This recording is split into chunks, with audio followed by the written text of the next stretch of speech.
Lord, alam kong bibigyan mo ako ng blessing sa araw na ito. Panginoon, salamat sa bagong araw. Salamat sa bagong mga bagay na ibibigay mo sa akin.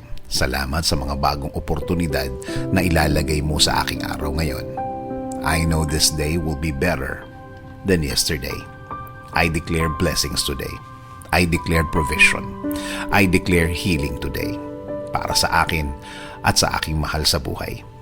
Alam ko na kapag kayo ang kasama namin, Lord, things will be okay. Alam namin na magiging tama at tahimik ang lahat. Alam din namin na kasama namin ang proteksyon sa araw na ito. Proteksyon sa mga bagay na gagawa ng problema sa aming buhay. Sa mga taong walang alam gawin, kundi mang-istorbo ng kapwa nila at gumawa ng mga kwentong imbento nila. Panginoon, turuan niyo akong maging kalmado sa harap ng mga taong ito. Give me the blessing of self-control. Panatilihin yung tahimik at relax ng aking puso at isip sa harap ng mga problemang ginawa ng mga taong ito. Alam kong nakikita at naririnig nyo ang lahat ng trabaho ng mga taong ito. Alam kong binabantayan nyo ang lahat ng mga gawa nila. At alam kong igaganti nyo ako sa mga taong ito. At alam kong may timing nyo ang lahat.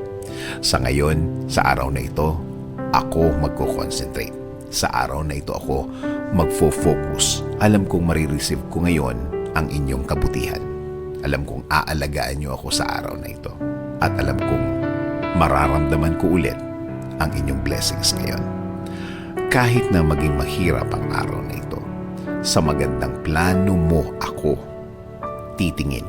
Sa magandang pangyayari na mangyayari ngayon, ako mag-aantay at alam kong matutuloy ang lahat.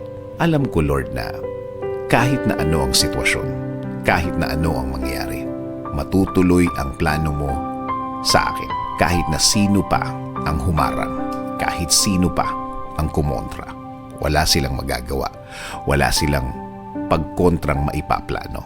Kaya Lord, please continue leading my life. Ikaw na po ang magbigay ng direksyon sa aking buhay.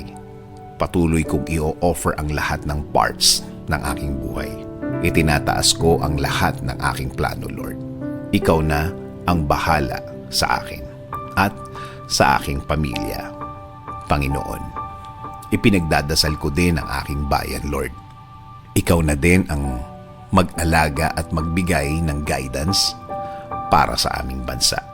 Ikaw na din ang magbigay ng wisdom para sa lahat ng aming leader sa bansa, para sila makapaglingkod ng tama sa lahat ng Pilipino. In Jesus' name we pray. Amen.